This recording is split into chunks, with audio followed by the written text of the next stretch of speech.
2. Recorded live. Good evening, ladies and gentlemen. Pastor Eli James here, along with Pastor William Fink. Tonight's discussion, and I was listed, we were going to start 2 Corinthians, but there has been a lot of controversy on the Internet, especially within Christian identity circles, about the proper definitions of words and how the Hebrew and Greek are to be understood. So Bill has suggested that we talk about Greek grammar tonight, and that would be the main topic of discussion, and we'll focus on Revelation 5:5 as an introductory verse for that discussion. But before we get into that, I would like to briefly describe my experience as a translator, and I've never written a translation of the Bible. However, I learned the technique of word studies from Bertrand Comparet and Wesley Swift, and also to some extent from Howard B. Rand. In their writings, they repeatedly refer to mistranslated words, those mistranslated words appearing in the King James Version and various other English language versions. And I've talked with people who read German Bibles and Bibles in other languages like Greek. The Old Testament is in Greek. And they basically have told me that their translations are very similar to the English translations. And so what I have done is whenever there's a contradiction or something that just doesn't make sense in the Bible, then I will go to the actual original Hebrew or Greek and to see how that word is defined, okay? And in every case, when there's a problem such as this, I have found that they chose a really odd translation or an odd definition, or sometimes they simply made up a definition that doesn't even exist in Scripture, okay? And so resolving contradictions and bad translations in this way has been very productive for me, I should say. And then when I started corresponding with Bill while he was still in prison, and I found out that he was translating the New Testament from the original Greek, I was just overjoyed because, now I'm talking to somebody who actually knows Greek grammar, and not just word studies. So I just would like to take 3 examples from the Old Testament to give you an idea of, what the problem is here. Okay, for example, the word man. The word man in the Hebrew is actually translated from 5 or more different Hebrew words, and those words have radically different meanings, okay? The primary definition of man is from the Hebrew 120 and 119, which means to show blood in the face. Okay. And let me say something about those words, because I was going to bring that up tonight. Okay. Talking about the concordance. Sure. When we look at Strong's definitions, he does not give the parts of speech usually. Uh-huh. He doesn't tell you this word is a verb, this word is a noun, this word is an adjective. Yeah, sometimes he does, but not always. Yeah. Right. He expects you to know them or be able to tell them from the definition. Right, or from the usage, yes. Right. And I've seen a lot of people point at 119 and 120 and say, oh, this is 2 different words. And it is 2 different words, but it's the same word. Right. Okay. Different meanings of the same one word. is a verb and one is a noun. Right. It's that simple. All right.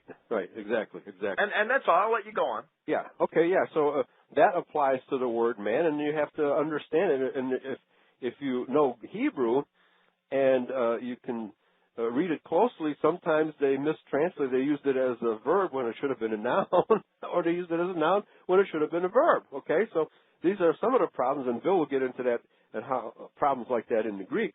But other words from which man is chosen in the Hebrew is the word ish. The word ish does not mean to show blood in the face. It simply means male or man-child. So as in Genesis 4:1, where Eve says, I have gotten a man from the Lord, that word is ish. It's not Adam. So she's not saying that she had an Adamite child when she's describing Cain. She is simply saying, I've got a male child, and my goodness, I have no idea what race he is. Okay? And other words for man are 1167, which is the Hebrew word for Baal, okay? And that usually means Lord or head of household, etc. Number 2145, Zahar, which means male or man. And 1538, my chicken scratch here is bad. Gulgaleth, which also means man or head, okay? So we have 5, and there's others. These are just 5 of them that I'm bringing up. And that the King James Version translates all of these words as man, not making any distinction among them or between them, and therefore we are, being misled. The others are 4962, which is math, which is adult. 1121, which is Ben, which is son, and they're both sometimes translated man. And, and we'll see that soon. And, and 1397, which is Geber, which is a warrior. Yes. Okay. And all, often that's translated brave man or fighting man or things like that. Yeah. And so sometimes when these words are translated as man in the same sentence, they don't make sense because they're being contrasted. Or they're not being contrasted when they should be contrasted. Well, right. There are instances in the Psalms where, Enosh is used of Adamites. Yes, right. And that's frequent. And that just refers to the human man, but it doesn't denote his status because we know he's an Adamite. Right. And some of Noah's descendants are called at times Enosh. Just, hey, that guy over there, like we use that informally. Right. Instead of saying that man over there. But there are places in the Psalms where Enosh and Adam are definitely contrasted and opposed to each other. Right, exactly. And there's also there's a place in Daniel chapter 2 that's like that. Yeah. Where Enosh they will mingle with the seed of Enosh. Well, what would be wrong with that? Yeah, and then if you don't know that this word man is translated from all these different Hebrew words, when you do run into a contradiction or something that just doesn't make sense, then you have no idea why. Okay? Unless you examine the underlying words. And the concordance is good for that. Yes, that's exactly right. For that task, the concordance is sufficient. Yes, yeah. Now, 99% of the time. Right. And actually the occurrences, the words that are poorly defined or poorly translated aren't that many, but there's some very, very critical ones. Man is one of them, okay? Another one of the critical ones is Gentile, okay? And the word Gentile in the Hebrew is translated from the word goy. And the first definition that the Strong's Concordance gives is foreign nation. Now, the fact is that definition is absolutely ridiculous. Well, Thayer and Strong and even Liddell and Scott, have some church definitions in their lexicons. Right. And Liddell and Scott a lot less frequently than, and they'll always qualify it, NT. Yeah. Meaning that's the way they understood it from the church. Okay. When the word does, because there are some words in the New Testament that do not appear in Greek writing prior to the New Testament. Okay. And they're very scarce, but there are a couple. And the only definition we have is the church one. Now, one is heterozygous. Yoked with somebody of an alien. To be yoked together with an alien. Right. That word does not appear in secular Greek. Okay. But I have to look at how it was used in the Septuagint and what the component meanings are, what the meanings of the component words are. Right. To define it. Sure. Where the lexicographers quite often simply turn to the church and ask them, how do you define, what, and that's the definition that that their dictionaries reflect. Right. And when we get to Little and Scott, you see that very rarely, but when we get to Thayer's Greek lexicon and Strong's lexicon, we see that quite often. Yeah, and as we've found out also very often in the New Testament, the word ecclesia, which is Greek for congregation, is often translated as church, which means the hierarchy of the Catholic Church. That's their definition, but that's not what the Greek means, right? So it definitely doesn't mean that. And when I study Scripture, I only want to know how secular Greek writers use the words, or but I should say or how it was used in the Septuagint. Right. Because when you read the Apostles, the Septuagint was definitely a major literary impact on them. That's right. That's their source. That's a reference for the Old Testament. That's right. And in most cases, yeah. In most cases, yeah. So I have I sat and pored over the Hatch and Redpath concordance to the Septuagint, which lists every Greek word in the Septuagint. Right. I've had it with me my whole time, doing this, and it's 2,000 pages. Sure. And it's pretty tedious, but it's work that has to be done. Right. But when you have a problem with how a word is to be interpreted in the New Testament, and that happens sometimes. Yeah. Now the reason why the word goy, the Hebrew word goy, 1471, is translated or defined as, because it's really not translated as that. Most of the time, it's actually translated correctly as nation. Okay. If you the nations of Genesis 10 are a perfect example, where those nations were all kindred nations related to each other, okay? Yet the word Gentile appears. Well, how can brothers be foreigners of each other? Well, right. It's ridiculous. It's ridiculous. But this is the Jewish definition. That's why it appears in Strong's Concordance, because the Jews define Goyim as non-Jews. Okay? Well, right. Well, even by the time of James Strong, Schofield was right around that same era, and the Christianity was already being Judaized. That's right. Yeah, and unless you have a real old copy, this is a 1976 edition. Unless you have a really old copy that may have some original definitions without these Jewish ones added, you could make a fair comparison. Okay. Now the other factor here with the word Gentile, as they define it, as the Jews define it for themselves, it means non-Jew. That's exactly how they use it wherever it appears, okay, in Scripture. But that word does not, that expression non-Jew does not appear anywhere in the Bible, Old Testament or New Testament. So how can it even be a definition if it's not even used anywhere? Okay? You get my point? It doesn't appear in the Bible. That expression, absolutely. It doesn't belong in the Bible, period. Yeah, it's a Latin word that doesn't belong in Scripture in a translation from Greek to English. Yes, and even in Latin it means kinsman. It doesn't mean foreigner. So they have just butchered this word Gentile. It simply does not belong in the Scriptures. And nation and race are usually the best translations of goy. Okay? Now, and one more is Jew. Because the vast majority of people, even within identity, some people still don't get this, that Jew is not equal to Judah. Okay? The word Jew has been inserted by the Jews into the Bible as a replacement for the word Judah. Okay? So if you don't understand that Jew certainly does not belong in the Old Testament in any way, shape, or form, because the word Jew, where it appears, is always translated from the Hebrew Yehudi, which only means Judah. It means the people of Judah or Judah himself. That's the only possible definition. And the Judahites were not Jews. The Jews that we know of from the Scriptures are those Edomites pretending to be Judah, or those same Edomites pretending to be Israelites.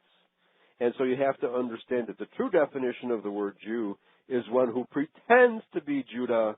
You cannot equate Judah and Jew. You simply cannot. Okay? Well, just like we can't take most people that call themselves Americans today. That's right. And imagine that the founders of this nation were composed of like ethnography.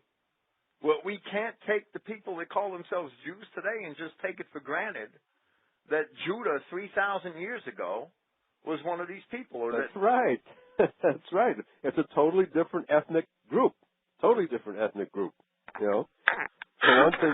For one thing, the Judahites were direct descendants of Judah, who was a descendant of Jacob, okay? And his offspring through Tamar, Pharez, and Zerah were pure-blooded Israelites, therefore Judahites. There was nothing wrong with their genetics. And every descendant through Pharez and Zerah is a Judahite, period. Not a Jew, okay? Now, the Jews have come along and pretend to be Judah. They also pretend to be Israel. But, does that make them Israelites? Does that make them Judahites? No. Well, this just proves that, we need an understanding of history often to make determinations about language, especially when we come in touch with with nationalities and races of people. Yes. Yes. And you know, a good example of that is in the Septuagint. Quite often they took the Hebrew word Canaanite and translated it Phoenician. Oh, okay. And they did that because in the 3rd century BC, the land of Phoenicia that they knew happened to be inhabited by Canaanites. Mm-hmm. But that's not true in 800 or 900 or 1000 BC. Right. That's when the Israelites occupied it. When Israelites were the predominant culture there. Yeah, and they virtually exterminated the Canaanites, but not quite. Yeah. So that's an example of how history has to be understood when we look at language and terms and ethnography. Right. So the method, the technique I've been using, and you know, you can't sit down and look up every word in the concordance. You know, who's got time for that? So the only time, you know, I really bother is when there's a problem in the translation, where the translation is either self-contradictory, it contradicts some other verse, or where it just doesn't make sense. Okay. Well, right. Well, that's, you know, when occasionally translating the New Testament, I would come across the more obscure word. Yeah. All right, like heterozygos in 2 Corinthians 6.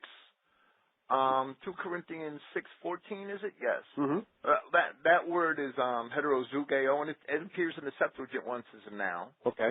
And that is an example that the definitions in the Greek lexicons aren't good because it wasn't a common Greek word. Mm-hmm. And it doesn't appear in Greek histories and poems and secular writing. Yeah, and of course the problem with mainstream Judeo-Christianity today is they have absolutely no historical perspective.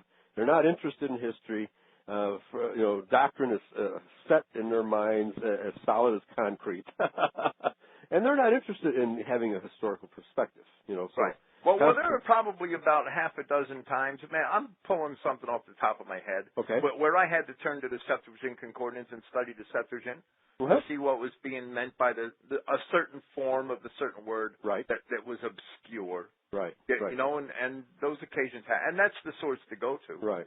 Before going to a church lexicon. Right. Or relying on Strong's, because Strong's lexicon is very concise. Yeah. And he admits it's concise. It doesn't replace a real lexicon. Right. Yeah, so, you know, I was overjoyed when you finally got out and were able to assist me because, now this is, I'm basically talking about the Old Testament here. The New Testament is far more corrupt. They have taken many more words and bastardized many more words in the New Testament than they have in the Old Testament. In fact, you can say in the Old Testament, there's a systemic problem, okay? Once you understand the method to the madness, it's easy to overcome. For example, the replacement of the word Yahweh with the word Lord, okay? Once you understand that was bastardized, you just have to read Yahweh in place of the word Lord, capital L, capital O, capital R, capital D, and realize that, well, that's always translated from the word Yahweh, okay? So you can pretty much, overlook that and just read it accordingly, and the same thing goes for the word Jew. Well, right, but for the most part, the translators of the Old Testament had no agenda. Yes. Where they had to have a universalizing agenda in the New Testament. Right, exactly, yeah. So, because a lot of people ask me, well, what's the best translation of the Old Testament? And I say there is none. They all have this systemic problem. But once you know that the Jews inserted these words here and this particular word there, once you understand that they did this systematically, and once you understand their system, you can basically read around it or read between the lines, however you want to put it, and overcome that. Right, but I would say that the best guide for interpreting the Old Testament is the New Testament. Right. Okay. Yeah. We have to understand the New Testament and what they thought about the Old Testament. Right. Yeah. Where Paul says that Judah, that the Messiah, that Christ sprung from Judah, that means that his origin and derivation is Judah. That's right. And that's an explicit statement in Hebrews 7:17. Right. So we have to, we can't imagine that and some other passages to be wrong when we interpret the Old Testament. Yeah, right. We have to have faith that the apostles, who were commissioned by Yahweh himself, right, had the right view of the Old Testament. Right, yeah.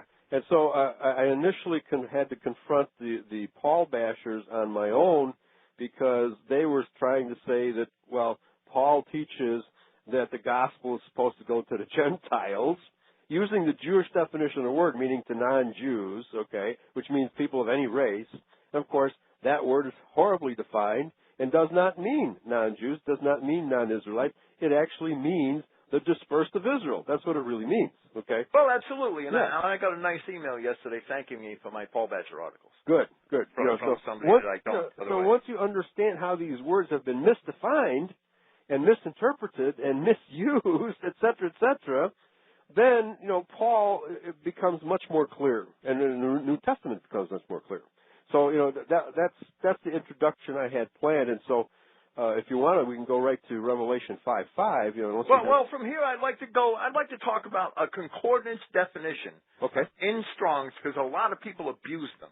Okay. Okay? And like I said before, Strong's usually doesn't tell the part of speech. Okay. We have to tell it from the definition. So when we see a noun being defined, we have to understand that the word is a noun. Yeah. All right? Now, with the Strong's definition, you see a number, and then you'll see the word in the foreign language, whether Hebrew or Greek, and then you'll see a transliteration of the word. Yeah. Following the transliteration of the word, you'll see a pronunciation guide for the word. The way Strong's would pronounce it. That's usually in smaller letters in italics, where the transliteration is in bold letters. Okay. Now, following that, we have the definition. Okay? And let me see the definition for Adam, number 119, is to show blood in the face. Right. To flush or turn rosy. Mm-hmm. From the definition, I know that that's the verb. Yeah. Right. Okay? Where exactly. 120 is the noun. Yeah. Okay? Now, or actually an adjective also at 120. Ruddy is an adjective. Yes. And that's very common in Greek and Hebrew to have very similar or the same forms. Yes. And we have to tell, especially in Hebrew, from the context whether the word's being used as a noun or an adjective. That's just the way the language is. Yeah, and right away, anybody who understands those definitions understands that only the white race blushes. Well, right. White race. Now we so usually they can only get a definition for the white race. We usually see instructions around the definition in plain type, and the definition itself, the defining words in italics in Strong's. Okay. Now that's the definition, according to Strong. Mm-hmm. Okay? Now we always, and this is the part that screws a lot of people up, we have a colon and a dash. Yeah. In the Strong's definition. And if you read the plan of the book that he has at the beginning of the lexicon, that's real small print that most people don't read, they start running their mouths and they don't read that. Yeah. You'll understand that everything beyond the colon and the dash is not the definition. Okay. It is simply a list of words that reflect how the King James translators translated the word. Right. Whether they were right or wrong. Yes. And very often they were wrong. That's right. Okay. Right. But the benefit of that is that when you want to see it, you could use that as a reverse concordance. Uh-huh. If you go to a Hebrew number, say, let me pick a word, 3182. Okay. Okay? And it's Yasef. And it's from an unused root meaning to take off the shoes unsandaled. Mm-hmm. And that's the definition. Yeah. And then past the colon and the dash, we see barefoot and being unshod. Mm-hmm. So you know that you could go to barefoot in the front of the book, and wherever that number appears under barefoot, you see that word was the Hebrew word. Right. So that's a reverse. That's turning the concordance around. Sure. Okay, but a lot of people, I've seen a lot of writing and identity where pastors use the words beyond the colon and a dash as part of the definition to prove a point. Yeah. Right. And it's not. That only reflects how the King James translators translated that word. Or how the word is used in a sentence.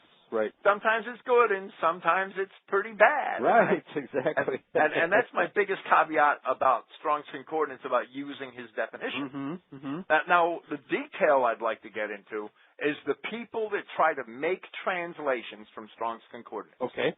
And that is the biggest mistake that somebody could make. Okay? And this is why. In Strong's Concordance, where you see a noun, and this is common in lexicons, in all lexicons. Nouns are listed by the nominative singular form. Okay. Okay. Now, nominative is a case, and singular is a number. Right. And Greek and Hebrew nouns have, and I don't know the Hebrew cases. I don't know Hebrew grammar, and I'll admit that. Mm-hmm. And in fact, I would say that nobody really knows Hebrew grammar. Right. Okay, the rabbis might know Yiddish grammar and the stuff they made up. Right. But nobody really knows. I mean, Hebrew grammar is, the original language. Yeah. It is basically lost in its real form, in its authentic form. Right. Right. Yeah. It doesn't. I would even say it doesn't even really exist in the Abisha scroll, because that thing doesn't have the antiquity it claims. Mm-hmm. Okay. Now let me say that a noun has case and number, and it also has gender. Okay. Okay, and gender could be masculine, feminine, or neuter. And case could be there are 5 grammatical cases.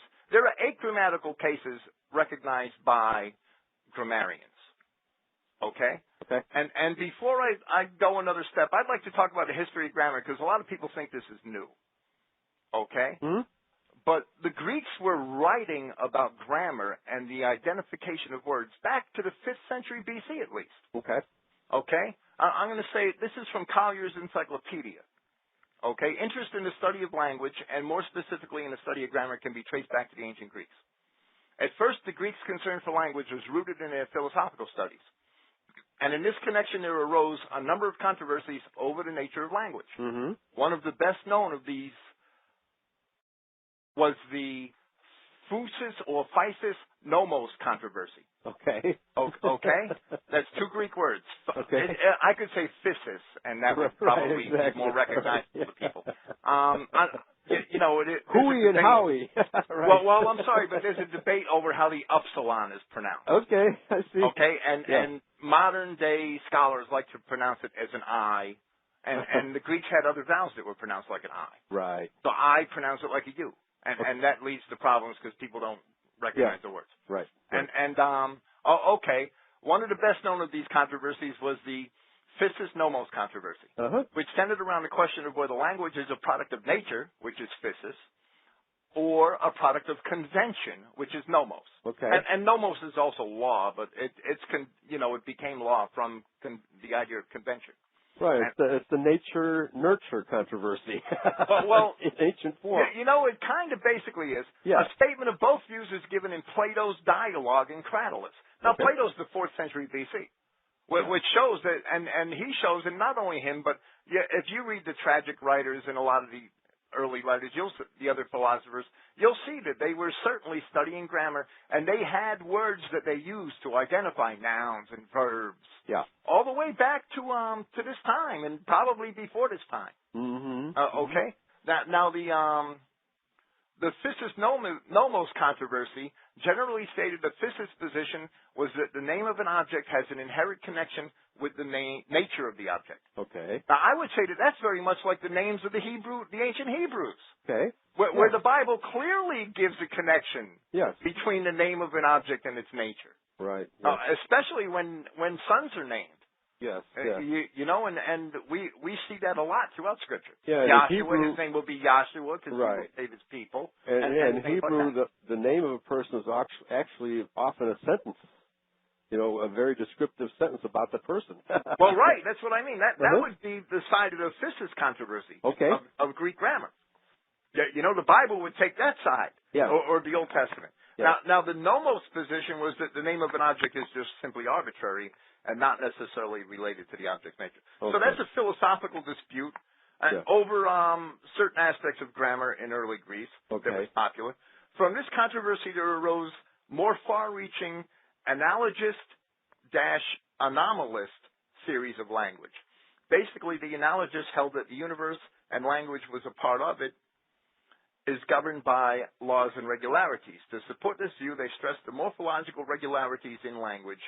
Conversely, the anomalists held that the universe is not characterized by order and systematic design, and in support of this position, they emphasize the irregular and illogical aspects of language. I guess that was early chaos theory. Right. Now, one of the very significant contributions to the study of language that grew out of controversies such as these was the grammar of the Greek language by Dionysius Thrax, who lived circa 170 to 90 BC. Okay. So we have a Greek grammar, and there were others, and his wasn't original, by the way. However, we definitely know of this Greek grammar from the 2nd century BC. Mm-hmm. Yeah, so this is, a lot of people think the study of grammar is new, and that Englishmen sat down in a smoky room and sorted out words into categories in the 1800s, and that's just bunk. Grammar has been around since language has been around. Right. Yeah. Let me say that I'm quoting, it was Dionysius Thrax, who presented one of the first descriptions of today what is called phonology and morphology. Although he relied heavily on earlier work, he was the one who provided definitions for the parts of speech and also identified many inflectional categories such as person, number, gender, case, and tense. Yeah. Okay, so that's all I want to do is show that these things that I'm about to talk to are very old. Yes, right. They've been around a long time. Yeah. And then, of course, modern languages differ in the complexity of the grammar that they have. For example, German has 4 cases, if not more, where English only has a couple, okay? And English is really short on cases. Yeah. Very simple grammar, actually. English has very simple grammar. Yes, it does. And it allows the context and the adjectives to determine, meaning rather than the case, accusative, genitive, et cetera, okay? And the form of the noun generally stays the same, except like when you have singular and plural. It's not affected by the other cases, right?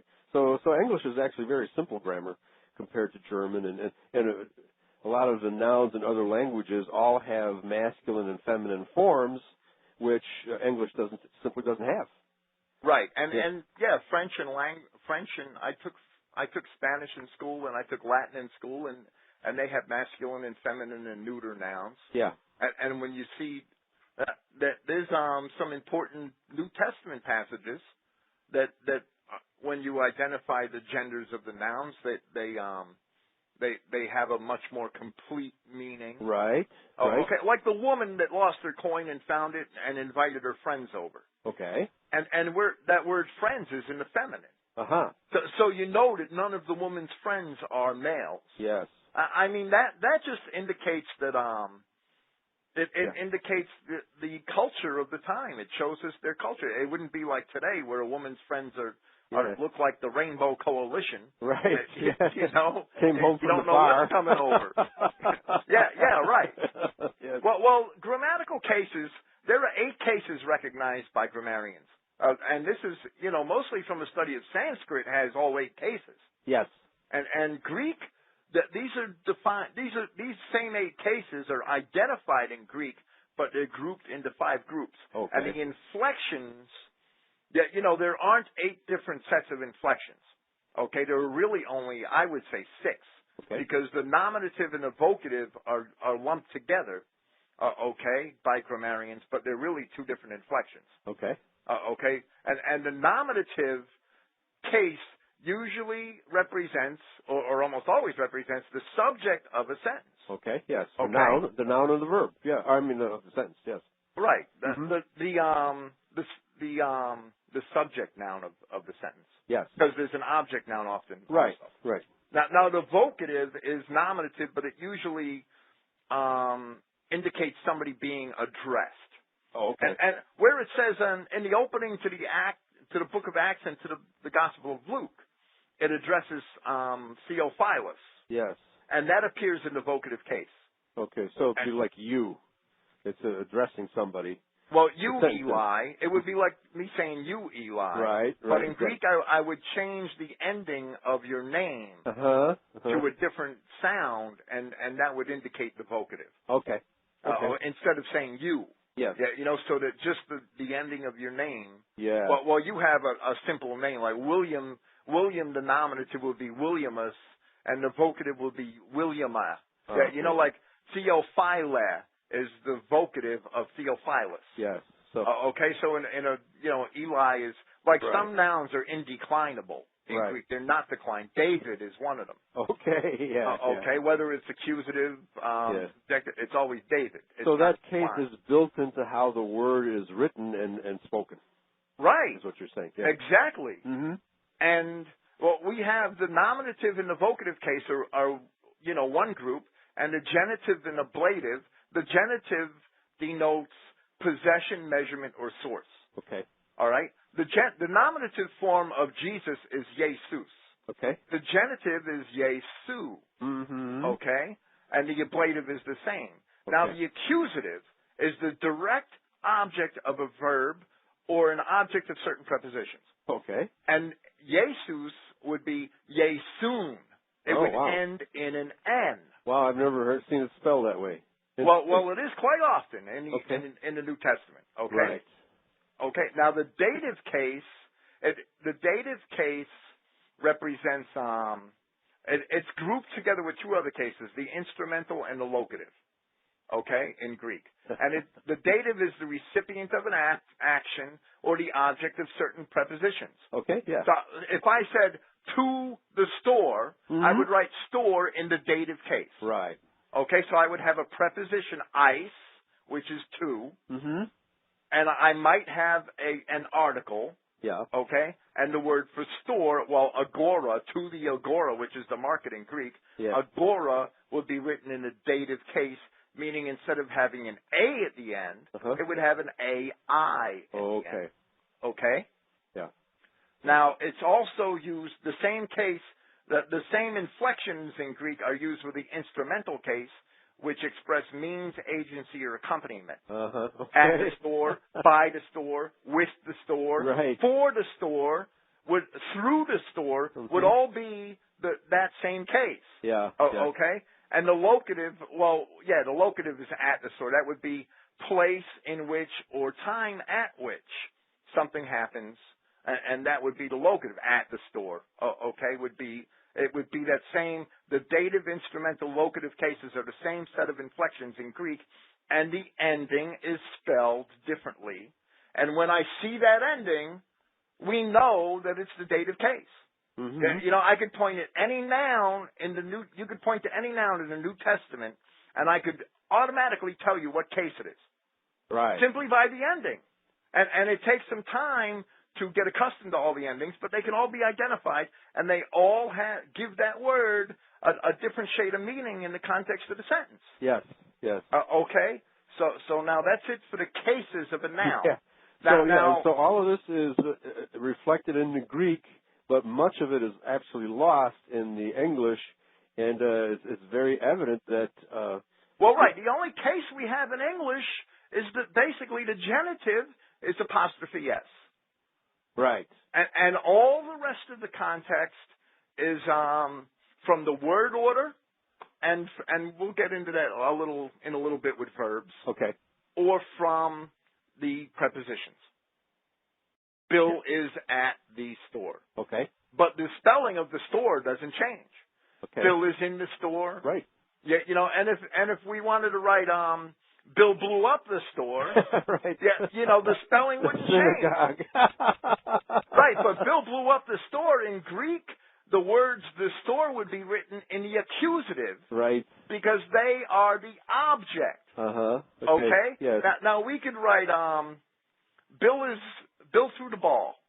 Okay? And in Greek, Bill would be in the nominative case because that is the subject of the sentence. Right. And ball would be in the accusative case. Right. Always, because that would be the object of the sentence. Right. Okay? And it doesn't matter what order the words are in. And Greek does not follow the subject-verb-object pattern all the time. Right. It does sometimes, but sometimes it's subject-object-verb, and sometimes it's verb-subject-object. Well, yeah, and that happens occasionally even in English, but usually only in poetic form, as for example, the ball bill through. Okay, sometimes you see that poetically, but by and large in English it's always, subject, verb, object, almost right. always. Yeah. Well, right. But in Greek and in Latin, I've taken Spanish, and it's often different.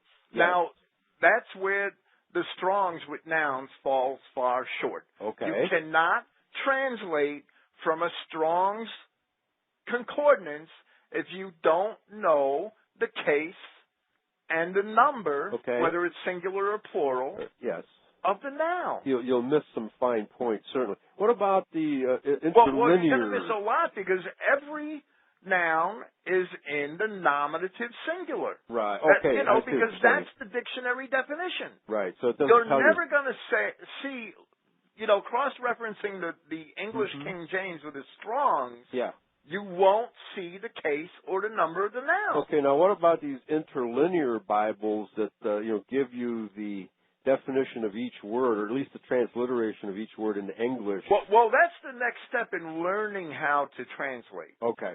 Is usually the interlinear Bible, you'll be able to see that the word and that the form is a little different from the dictionary word. Okay. Because the dictionary word is always the nominative singular case. Right. In every lexicon, that's how they list nouns and adjectives. Yes. Nominative singular. And adjectives have the same cases in Greek that nouns do. Okay. Okay? In other words, if you had written the Greek words for bill, through, the verb, and ball and red, and jumbled them up. Yes. Okay? And you don't know if it says the red bill the red bill through the ball or bill through the red ball. Yeah, jumble it all up right. However, in Greek, the adjective would be the same case as the noun that it modifies. Okay. Okay, and so it's very rare that it's not. Immediately. Yes. So immediately you would know that it's the ball that's red and not the thrower. Right. Exactly. Yeah. Because that's built into the grammar of the language. Right. Yes. It would be the same case as the noun that it modifies. Yeah. So in English, you really have to get the order correct for that problem not to occur. Yeah. Exactly. Yeah. But Greek, you don't even have to get the order. Right. Just throw the words in a blender, and I'd still be able to put the sentence together. Right. Okay, because and that's how some of the King James translations sound. Well, that's how they did. That's when the blender was. That's when the blender was invented. Right. Exactly. Okay. Very good. Okay. Now that's nouns basically. Okay. And you can't translate from Strong's just for that reason, because you don't see all the forms of the word. Right. But it's worse than that, because we're going to get into verbs. Right. Well, let me just say at this point, because it's on my mind, the fact that, I've only had concordances to work with, have never really concerned myself with grammar. It's just like a particular word in a particular sentence, that this one word has been mistranslated or is misused. And, really the grammar doesn't come into play when you're just focusing on one word, how it's used in a particular sentence, if the definition is correct or incorrect, And that's basically what I've been focusing on, and I've found many Hebrew and Greek words have been terribly translated, Well, exactly. Right. But, that doesn't a lot give me any insights onto the grammar and how the grammar might affect that sentence. Well, hugely. I mean, compare my translation to the King James, and I would say that my grammar is legitimate. Sure. And defend it. And I would say that often the King James is indefensible, the grammar. Right. And that's, that's a matter of, So there's deliberate obfuscation taking place by the translators to universalize the text, to universalize the message. Well, right. Fausto has a little test that he likes to pull, and he likes to ask people if they know the difference between pistos and pistis. and pistis is a noun, and that's faith, and pistos is the adjective. Okay, facial. Well, faith and trustworthy. Oh, pistos is trustworthy. Oh, it's something. If you can have faith in something, you use faith. an adjective. Faith. Pistos and apply it to it. Yeah. And pistis is the noun. Yeah. Pistis. Right. Okay. And you go to 2 Corinthians 6:14, and they take apistos, which is a negative pistos, it's the adjective, and they translate it as a noun. Okay, and that's an example. So as opposed to physical, when you put an A, it would be like non-physical in the Greek. So apistos or whatever the word for physical is. Well, the A is the negative part. Right, that's what I mean. So it would replace in English would be non, N-O-N. Non-faithful, right, yes. untrustworthy. Or right, exactly, yes. Right, and that's an example of the King James confusing a noun and an adjective. Right. Okay. So what is that? What is that verse? 1 Corinthians 6:14. Did you say? Yeah. What is that really saying then? Well, it says, "Do not be yoked together with untrustworthy aliens," is what it says. Okay. Do not be unequally yoked together is the King. I don't have it in front of me. But unequally yoked together is the King James translation. With unbelievers. With unbelievers. Yes. Yeah. Right. Well, untrustworthy aliens comes from a verb. Okay. And I proved that that's the meaning of the verb. Okay. And it's we have to do a Septuagint examination to do that. Yeah. So here, an alien is translated as an unbeliever, and I had the same discussion with. Well, they ignore the meaning of the verb. Yes. To be yoked together to others to aliens is what the verb means. Yes. I get you.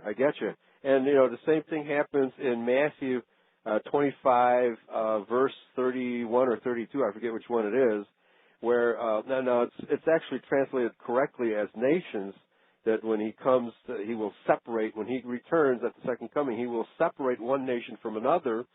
But a lot of people translate that as believers, or they read believer instead of nation. Yeah, right. That's Matthew chapter 25, and it says nation. Yeah, it says nation. You can't translate a word that means nation as believer, but yet people do that. And they turn to the explanation of the behavior. Yeah. And they want to change the noun, the meaning of the noun. Right. And really the explanation of the behavior describes the general characteristics of the nation. Right.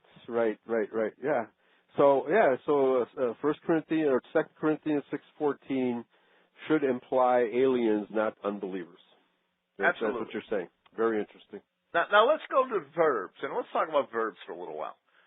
If you think nouns are complicated, you haven't seen anything. Yeah, right. Because verbs are complicated. No wonder people flunk grammar constantly. I mean, we conjugate our verbs. When it's past tense, we stick ed on front of it. When it's imperfect, we stick was in front of it. Yeah. Ed on the back of it. Or would have been and might have been. Well, yeah, there's a couple other words. Right. And we use them. Perfect. Yeah, exactly. We use all these little words as the replacement, would have, was, might be. Yes. For what the Greeks say in one word. Yes. By changing the beginnings and the endings of the verb. Yes. Okay. Okay. Understood. Now, every Greek verb has its basic present form, right? Mm-hmm. Of like to be. Let me take to be, right? Yes. Well, that's not good in English because it changes for every Right. That one changes a lot. Yeah. I am, you were, we was. It gets crazy. now, okay. We be. Let's take I run. English. We be. Yeah. I run and you run, and he, she, or it runs. Right. That's the first person. That's the first person, second person, and third person present singular. Yeah. Okay. Of the verb, and that's the indicative mood, by the way. Okay. Now, we run, and then we have a serious problem in English. Use run, or the second person plural, which we don't have in English, which is the cause for much confusion, and they run. Okay? We should have 6 basic conjugations of a verb. Now this verb in Greek would only be one word. I run is treko, okay? And treko is what you're going to see every time you look at the verbs run or ran or runs in the English part of the concordance. It's always going to take you to the verb treko. And that is the first person, singular, present, indicative form of the verb. Mm. Now, that is the dictionary form. Okay. If you look up, if it says they ran or you run or we run, the Strong's Concordance is always going to take you to treko. And because Strong's is not a grammar book and it's not a real lexicon, you're never going to see where a passage has trekine, which means to run. Okay. Or treke, which is you run. Yes. Or trekes, which is he runs. Okay. Okay? All these different forms. Yes. Yes. Now, it's more complicated than this, and it's a lot more complicated, because in Greek, we're only talking about the present tense now. Right. Okay? Right. These 6 forms, there's 6 different forms, they have 4 or 5 different moods. Okay. The form of the word changes at the ending. The ending of the word changes if it's whether it's indicative, okay, or whether it's optative, okay, or imperative, or subjunctive. Yeah. Okay. Now, subjunctive is like I would run, or I should run. Yeah. And optative expresses a wish. Yeah. Like I kind of want to run. Right. Or imperative. But my leg hurts. Imperative is I must run. Okay. Yes. Okay. All of these are a different form of the word in Greek. Yeah. And I can identify most of them most of the time. And then some of them I just got to look up. Right. Okay. So we have we also have voices. Okay. Okay. Aside from this, we have voices. Okay. So we take one verb, right? Mm-hmm. And we multiply it by 6 for number. Yes. And there's 6 forms of that one verb for the present indicative tense. Yeah. I, he, you, they, we, and you plural. Uh-huh. Which, we colloquially, we recognize that English lacks the second person plural. Yeah. So down south they say y'all. Yeah, exactly. Yeah, and that kind of makes up for the second person plural. And up north we say yous. Good. Oh, okay, and that kind of yous guys run. Yous right, run. That's Chicago. Yous. well, it's New York too, basically, okay. and Jersey too. And okay. and that's we're trying to make up for not having this second person plural in English. Right. Okay. Okay. But in Greek, we can always recognize the second person plural. Okay. It's never a problem. However, when we go to the Strong's Concordance, we can't recognize anything because all the verbs are only listed by the first person singular present indicative. Right. By that same. So how could you translate with the Concordance? Right. Okay. Yeah. Now the Greek language has voice in its verbs, and the form changes for every voice. And the form changes for every mood. Now the voice is active, medium, or passive. There's 3 different voices. Yeah. Okay? So now an active voice verb means that when I say treco, I run, that's the active voice. Okay? Yeah. That means that that the subject is the one that's going to run. Okay. Okay? In the passive voice, and that doesn't work with the verb run, but it works with the verb beat. Right. Okay. Yeah. If we see the word run I is an active beat, verb. that means I'm the one swinging the bat. Yeah. But when we see that first person in the passive voice, means I'm the one being beaten. Mm-hmm. Okay? That's the difference, and that's a big difference. And then there's the medium voice. Now, sometimes there's what's called a deponent verb, where the medium voice is used as an active verb. Okay. And that's with a few words. Okay? There are a few words like that in the New Testament. Okay. However, the medium voice usually means that the subject is the one who is the initiator and the recipient of the action. Okay, now that's so that interesting. would be like I beat myself. Oh, okay. Oh, okay, that's how we say that in English. Or I hate myself as a self-hating Jew might say. Well, right. But now I want you to think about this because the form of the word actually does change. Okay. The Greeks used a different form of the word. Now this is only the present tense, right? Uh-huh. Now there are 6 forms for number. Okay, singular, plural, and I, you, he, she, it, we, they. There's 6 forms. Now there's like 5 different or 4 different moods. I think there's 5 different moods. Okay. Okay. So multiply that 6 times 5. We have 30 forms of the same verb. Yeah. And multiply that by 3 different voices. Mm-hmm. We have 90 forms of the same verb. We have not left the present tense. Yes. Okay? We have an aorist tense. I sure have. I'm in the future.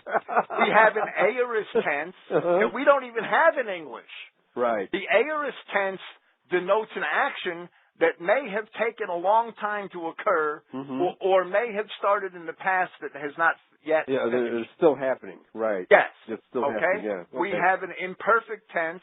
We have a future tense, a past tense, a perfect tense, and a pluperfect tense. We have like 6 different tenses, 3 different voices, 6 different numbers, 5 different moods, and you multiply all those numbers, and that's how many forms you could have in one Greek verb. And I haven't gotten to participles. Right. Let's talk about participles. No. Well, I'm just trying to show how complicated this is. Exactly. It's not kiddie stuff. Right. You can't pick up a concordance and translate the Bible with it because you can't see all these different forms of these words. Well, here, now, before you go on, so what was the next part of speech here? Well, participles are still in verbs. Okay. We haven't left verbs yet. Right. And I would say, because we've been doing these shows now like for over a year, and I would say that, because what I do is very simple compared to, the knowledge of the Greek that you have. But, and I'm basically trying to find out where the Bible contradicts itself or simply doesn't make any sense, okay?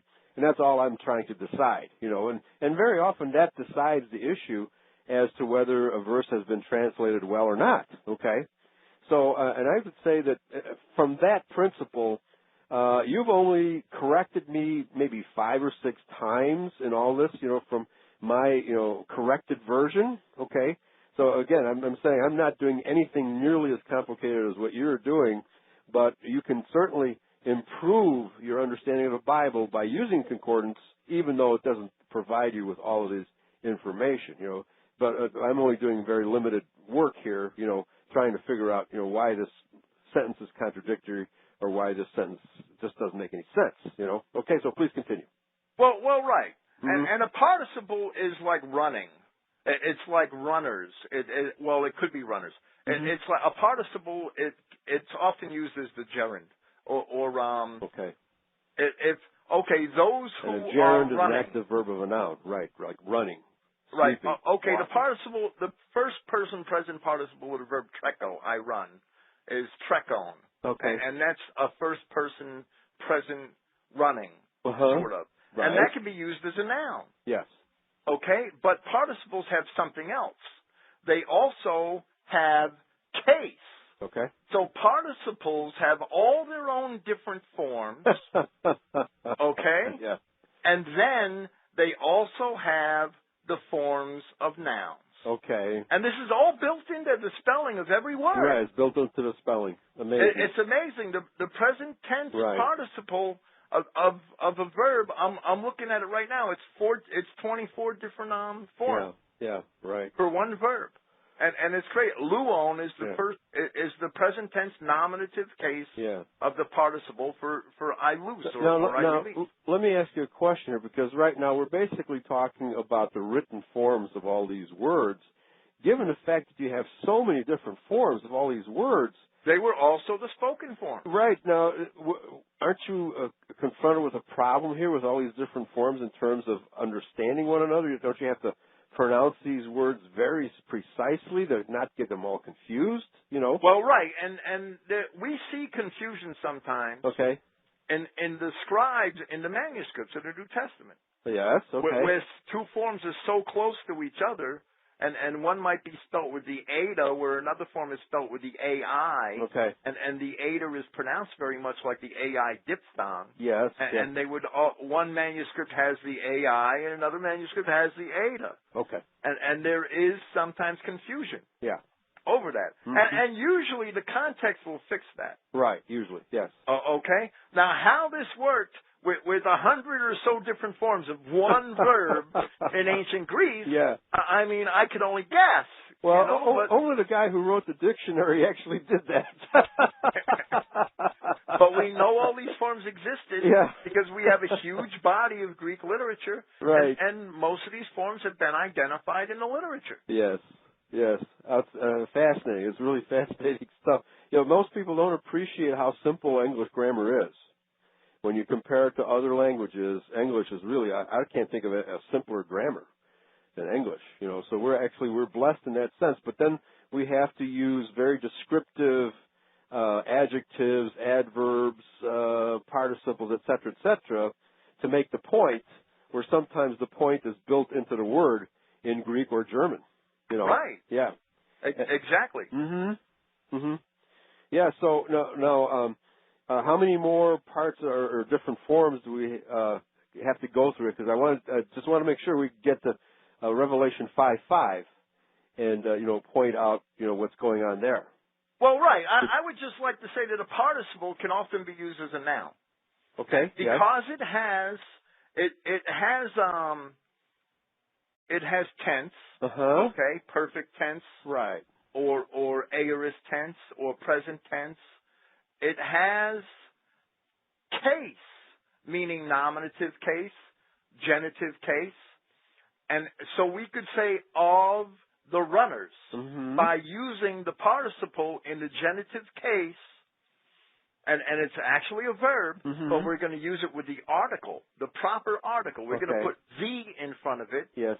And that would be in the genitive plural case. Okay. Because even the Greek article has a dozen or so different forms. Okay, the word the, has a nominative, a genitive, a dative, and accusative form in singular and plural, in masculine, feminine, and neuter. Yeah, German has der, das, des, dem, and maybe even more for the. Well, there's 24 forms of the Greek article. Right. And yes, my goodness, 24. Okay. 24 forms, except it's a little short because the neuter plural and the neuter singular are the same in the accusative and the nominative. So there's really like 22 forms. That's all. Okay. And that's just the letter. That's just the word the. Yeah. Is all that is. But if you take that and you put it in front of a participle, what you have now is a substantive. Okay. And that is a word or a group of words that act as a noun, even though they aren't really a noun. Like in English, maybe the running. Exactly. Yeah. And we would translate it the runners. Okay. Or the runner, depending on the number, singular or plural. Oh, okay. I see.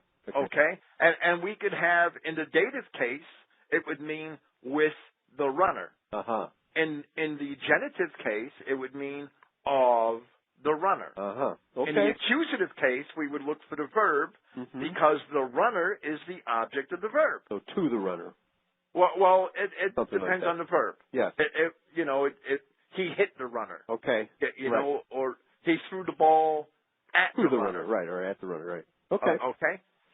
So that's a participle. It's a verb. It's actually a whole group of verbs for each word. Right. That can be a noun. Right. So let me ask you a question. When you were translating your version of the New Testament directly from the Greek, I don't know, were you comparing your translation to other versions such as the King James at the time just to check how you... Well, I translated, no. For the most part, I did not. No. I didn't want to be influenced. And even knowing the King James so well, I was still probably influenced in many respects. All right, okay. But I did not... when I decided to, I didn't decide to sit and translate the New Testament. Okay. I decided that I was going to translate Paul because Paul was very badly translated. Right. And a good friend took my Paul translation and all my notes, 1,250 footnotes, and decided he was going to type it for me. I was like, holy wow, this guy typed it. I'm going to keep translating. You're right. So the next thing I did was translate Luke and Acts. And 2,500 footnotes. Wow, okay. And he typed them up for me, and the guy was just great. I mean, he typed the whole thing for me. Fantastic. I sent him 610 pages, and he typed it. Okay. So 2 years before I left prison, I realized that they didn't give me enough time. And I said, you mean you want to stay in prison to do more translation? No, I'm just guessing. But I said I better get my translation done. Yeah. So I finished my translation in prison, and Luke and John, Luke and Paul I have all my notes for, except now I could greatly expand my notes for Paul. Right. Okay. And I kind of feel like restarting it again. Right. Now, but I have Matthew and my Matthew, Mark, James, Peter, Jude, and John notes are sitting in about 24 notepads over there in a box. Now, are these notes, generally speaking, about how the Greek grammar should have been translated as opposed to how it's been translated? Right. Most of my notes are about problems with the translation from the King James, because I did check the King James for my notes. Yes. And but not for my translation. I see. Okay. I would compare it when I was done. And go back and look at my translation and write my notes. And in most of my notes are differences in the various manuscripts. And I took all the manuscripts past the 6th century and threw them out. Okay. I didn't use any notes in my translation. All of the manuscripts that I followed, basically the Codex Sinaiticus with the Codex Vaticanus and the ancient papyri is what my translations follow. Right. Okay. All right. Very good. Yeah. Any other parts of speech that we need to consider before we actually go into some verses? Well, we have prepositions. Okay. And we have other little particles. And you don't see them in Strong's. Okay. Right. Okay? You don't. Strong supplied, and he bragged about it, and it's horrible, and he shouldn't have bragged about it. But a lot of the introduction with Strong's is advertising to sell books. Let's get real. Okay. He supplied what he calls an appendix to the main concordance. And he'll have the word and every time it appears in every verse. And just a list of the verses and a frequency. Right. And that's he'll have 2,000 times, yeah. And Greek has no indefinite article, and I don't think Hebrew does either. The word or a in English or an is called the indefinite article. Right. And Latin doesn't have any articles, and Latin doesn't have an article. Really? There's no word Z in Latin. Okay. And Greek has the definite article, but not the indefinite. Okay. So a lot of this appendix is just showing. Now we see the word and, okay? And in Hebrew that comes from one letter, the vav. Okay. Okay, set before a word. And in Greek it usually comes from kahi. And Strong's has a number up here, 2532. And I know that's kahi. Okay. But I also know that very often, and this might lead somebody to believe that every time it says and in the New Testament, that the word is 2532 kahi. Okay. But that's not true. Okay. Because an awful lot of times, the words de, D-E, or the words te, T-E, are translated as and. Oh, really? Okay. But you can't see that in Strong's Concordance. Right. Okay, so you can't, aside from all the other problems, there's a serious problem with prepositions. Okay. Okay? And there's, you just can't use the Strong's Concordance to translate. He has one Greek word listed for from, but there's several Greek words that give us from. Yes. Ek and apo being the primary two. Yeah. Oh, okay, and I think he only has ek listed there, or one or the other, I forget. But there's some serious problems with Strong's. It's a very good tool for checking the basic meanings of words, right? For seeing what word a word was translated from. But don't try to translate with the Strong's. Okay. Because you can't see the number, the case, the tense, the mood, so many things, nuances of translation. You don't know if a verb says he ran, they ran, we ran, he runs, he will run, he did run, he might run. You don't know that. You can't see any of that. Yeah, right. There's a lot of problems trying to translate from the Strong. You can only translate from the Greek text and understanding all the parts of speech, and it's very complicated. And I'm not saying, that most people can't learn it. Most intelligent people can learn it. Yeah. When I decided to translate Paul, I sat for a good month and studied English grammar. Okay. Yes. And made sure I knew both. All these parts of speech in English grammar before I went and tried to learn them in Greek grammar. Yes.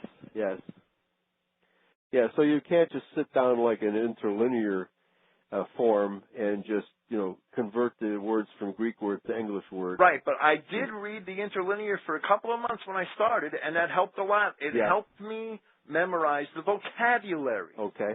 Because right now, I haven't read much Greek in the last year. I haven't had much time. I can still read the Greek to the New Testament, but I have to look up words at a slightly higher frequency. When a year ago, I didn't have to look up any words in the New Testament.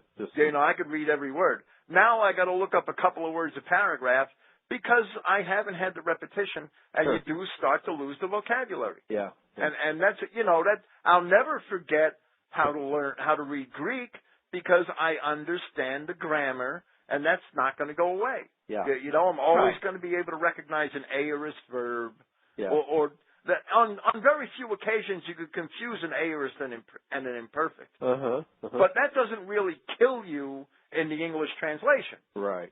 Yeah, and there are some things that you might have to look up, but for the most part, the grammar, once you absorb the grammar and you've worked with it for a long time, the only problem is vocabulary, and that comes with repetition, like anything else. So in general, would you say that the fine-tuning that Greek has that English doesn't have, the translator really has to use descriptive adjectives and adverbs to make up for that?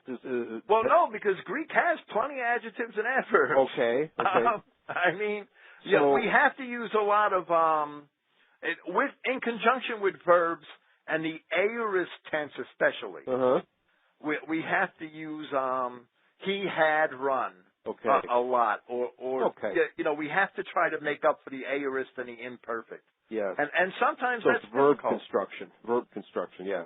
Right. That's the biggest shortcoming in English is not having good tenses and conjugations in our verbs. Right. And so if you're not familiar with those various tenses, and the aorist being, is that the one that's self-referential? Is that's the one where the subject and object are always the same? Well, no, that's the medium voice. Medium voice. Okay. In the medium voice, usually, I mean, they have a deponent medium, meaning that it's used as an active verb. But in the medium voice, usually, and there's a lot of differences in my translation in 1 Corinthians because of the medium voice. Okay. With rhetorical questions. Right. That the King James did not read the medium voice correctly to realize that these were rhetorical questions. Right. Yeah, and I noticed that not being aware of Greek grammar, I noticed a lot of the verses in Paul that were clearly rhetorical but were not presented as such. They weren't obviously such, okay? And I just concluded that, well, he's not making a simple declarative sentence here. This sounds more like a rhetorical statement, and not all rhetoricals are questions. They can be stated in a declarative form. Rhetorical statements also. Yeah, that's right. And then and a lot of these rhetorical statements are translated or assumed by the Paul bashers to be simple declarative when they're not. Right. Okay. I got Revelation 5:5 in front of me. Okay. I mean, it's not, and this has been contested recently, and I'll get right to the contested part. Okay. Yeah. And one of the elders said to me that's kahi, heis, and one. That's not contested by anyone. Okay. Of the elders is ekton presbyteron. Okay. And that's the word we get presbyter from. Okay. And ek denotes source or origin. It's a preposition denoting source or origin. Okay. And ton presbyteron is the plural genitive noun, which also denotes source or origin. So it's one of the elders. Okay. So we're talking the one of the elders. We're talking about. Did you say genitive? Is the case here of elders? Yes, it's the plural genitive. Okay. So we're talking about the source or origin, and some people... Well, the one is source or origin. Yeah, the source or origin of the one is from among the elders, or one of the elders. Yeah. And it's not one sent by the elders. Yes. Okay. Okay, which would be phrased completely different. Okay. All right. I see. Okay.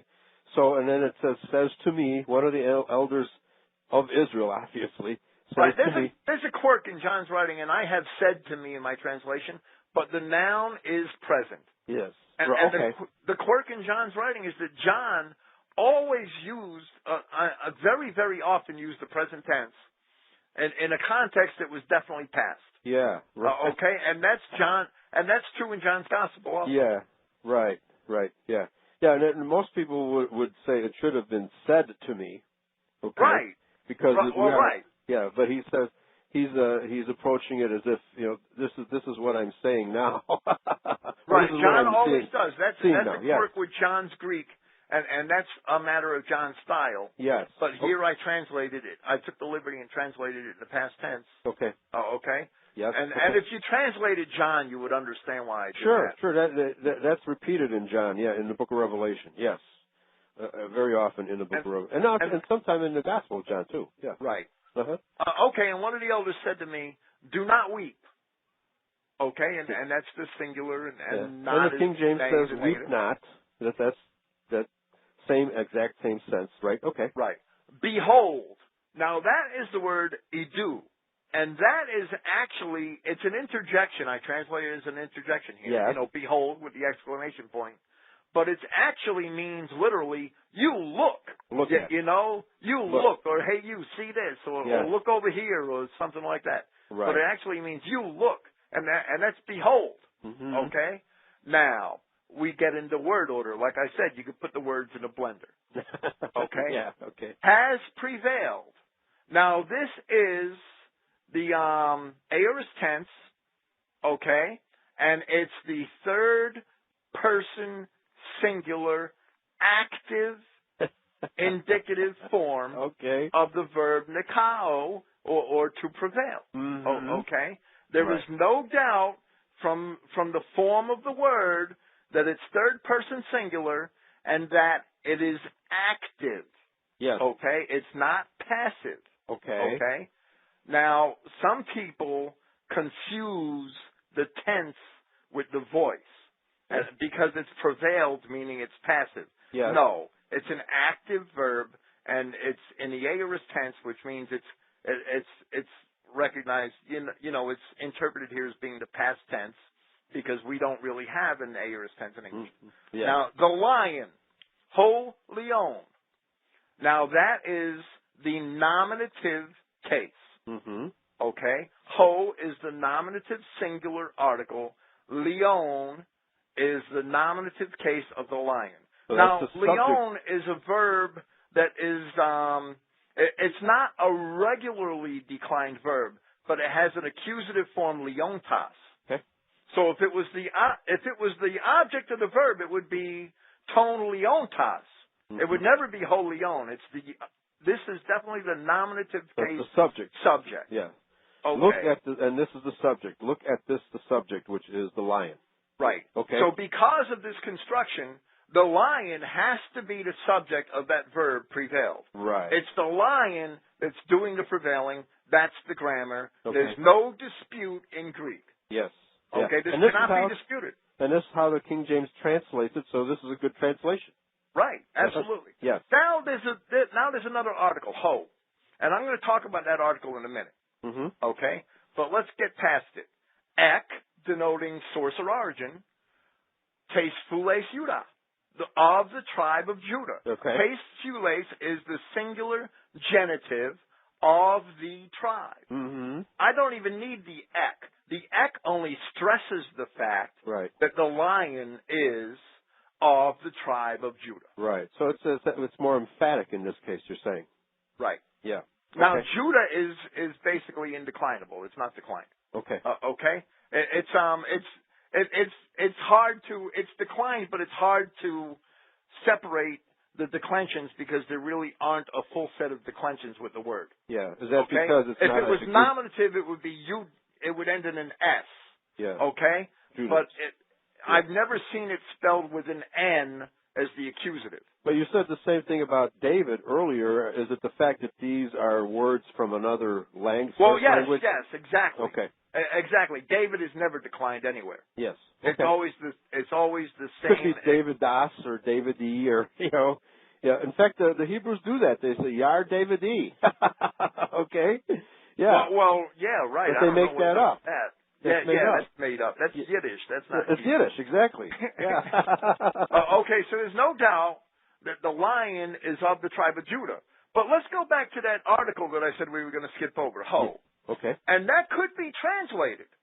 Okay? It could be if the translator so chose to, and I didn't choose to. Okay?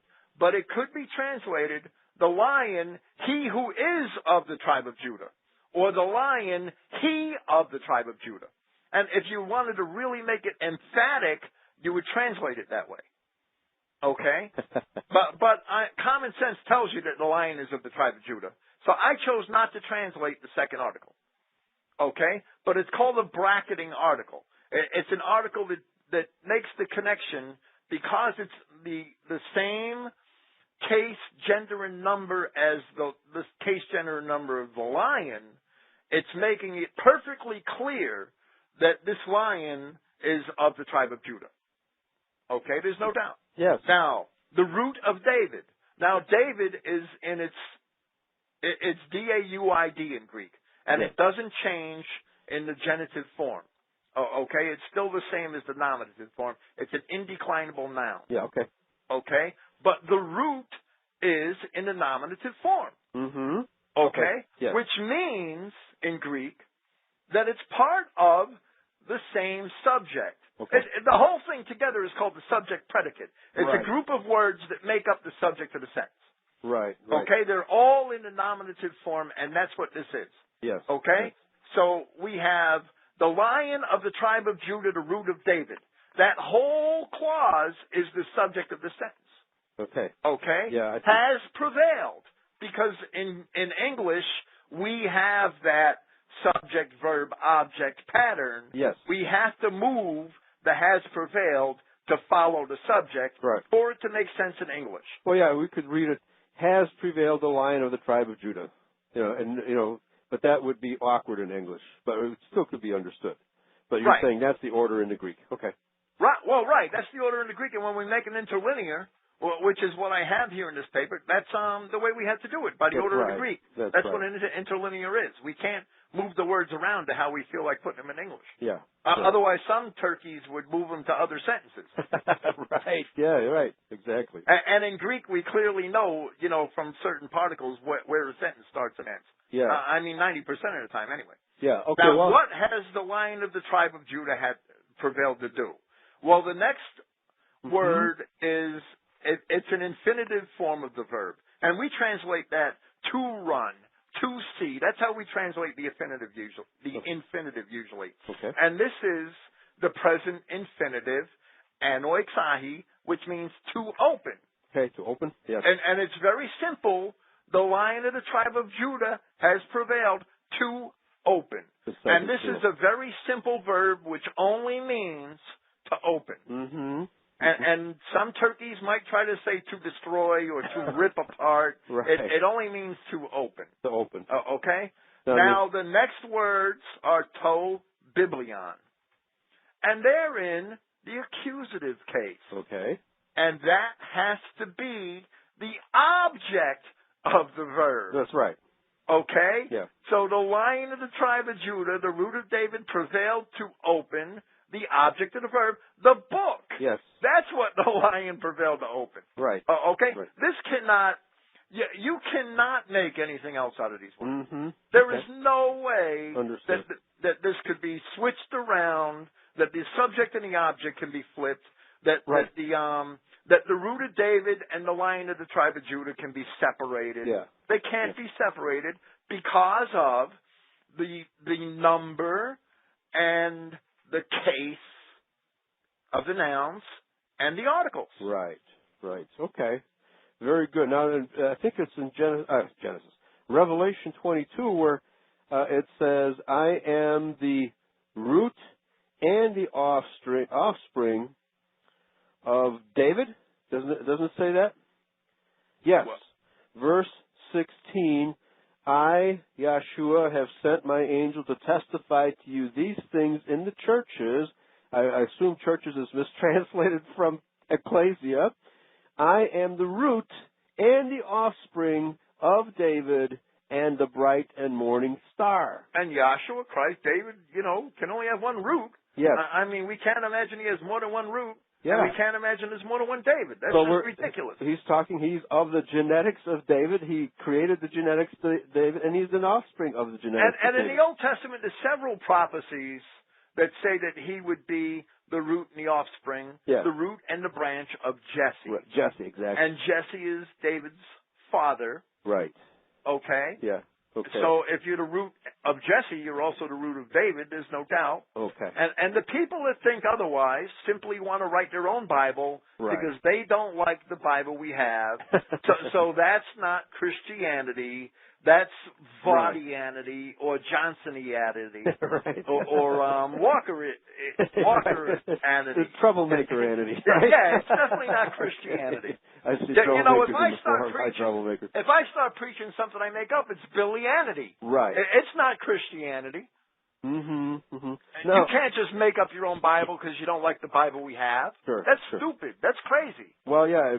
Basically, the Joseph Scepter theory basically says that all verses concerning Judah must be false because they assume that he's a Jew, and therefore Jesus can't be a Jew.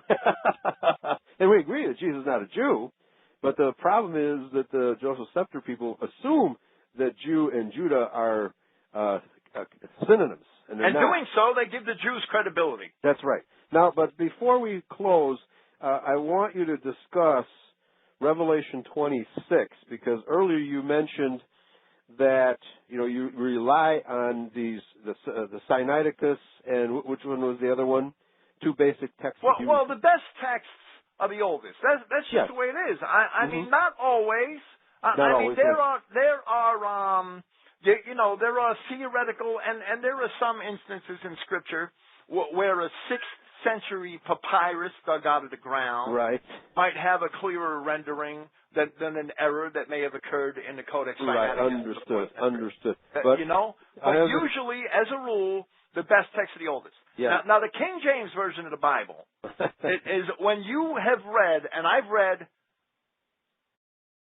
every single passage in Greek many times. Okay? And this NA 27, it tells me every difference in all the major manuscripts in every word. So the NA 27 is a cross-referential work? Is that what that is? Yes, it is. Okay. It's a clerical work. It's a cross-referential work. I see. And basically, it the earliest versions of it followed Westcott and Hort. Yes. Okay, but later versions departed from that and were much more scholarly. Yeah. But actually, I misspoke. I meant Revelation 25, not 26. Well, right. I knew what you meant. I knew the passage you meant. That's for sure. And we have some time. But let me read it here because I want you to clarify what's really in this passage. It says, "But the rest of the dead lived not again until the 1,000 years were finished.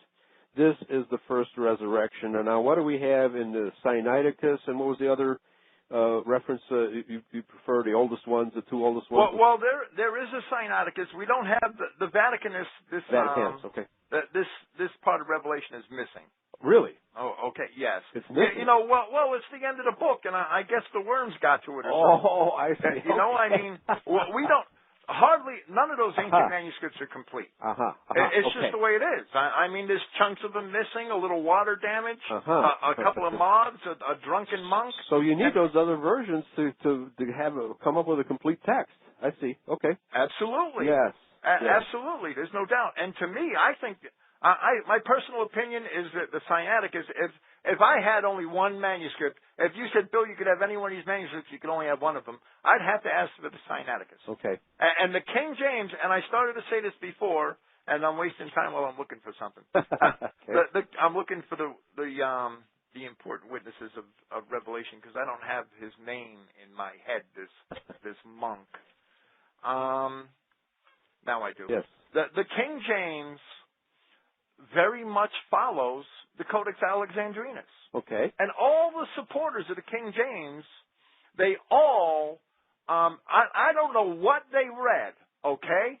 But a lot of King James supporters have tried to say that the codices, Sinaiticus and Vaticanus, which are both 4th century codices. Yes. Vellum manuscripts. Vellum is It's very durable. It's actually made from sheepskin or lambskin. Right. Okay? And as opposed to papyrus, which is paper made out of reeds that's very fragile and falls apart. Yeah, isn't that what the Dead Sea Scrolls are? Yes, they are. And the only reason why they were preserved in the form they were was because of the extremely arid climate. Right. And the fact that they were in clay jars. Yes. Okay. Okay. Which is actually mentioned in Jeremiah, was actually told somewhere in Jeremiah, take these scrolls and go put them in clay jars. Right. Okay. It's in Jeremiah. Yeah, it was an ancient practice. Okay. Now, except I'm sure that Yahweh wasn't talking about the Dead Sea Scrolls. Right. to Jeremiah. There's historical evidence of that. So now, what is the reliability here now of the first sentence in verse 5? But the first sentence in verse 5 is attested to by the Sinaiticus. Okay. Okay, and by all of the manuscripts known as that collectively, you see, when the Textus Receptus was at first, the word Textus, the phrase Textus Receptus originated as a printer's boast. Okay. By the Elzevers, who I think were Dutch Jews. Okay. And they were printers. They were printers from Holland. And they made this Greek text, and they called it the Textus Receptus, or received text. I see. It was a printer's boast. Okay. However, since then, among scholars, the term has come to mean the great body of Greek manuscripts employed by the church. In the 15, 16, 1700s. Okay, so and there's variations among them, but generally they're known as the Textus Receptus, or the majority text, which is a more proper term for them. Or the approved text. Right. Majority text is probably the most proper term for them. Okay. But they're all from like the 12th century and later, all these majority text manuscripts. Okay. They're not early by any means. Okay. Okay. So what's the earliest for this verse 5 then? What are we talking about? Well, verse 5 goes back, the first part of the verse, I'm trying to find it now. I got more scribble on my pages. Because, there's a question, what is the first resurrection? What does that mean? What is the first resurrection?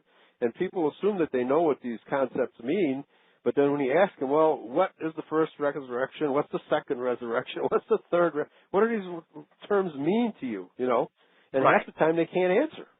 Right. Verse 5 is the first part of the verse says, the rest of the dead live not again until the 1,000 years are completed. Okay. Okay? And actually that's would be completed. Would be completed. Right. Okay. And that's a perfectly literal translation. Okay. Now, that part of the verse only exists in a minority of received text, majority text manuscripts. Okay. Okay. In a minority. Okay. And that minority of majority text manuscripts come from the commentary of a medieval monk named Andreas of Caesarea. Okay. Okay. So it's a commentary. You don't think it's even an actual verse? Well, no. It's clearly documented that this group is called Majority Text Group A.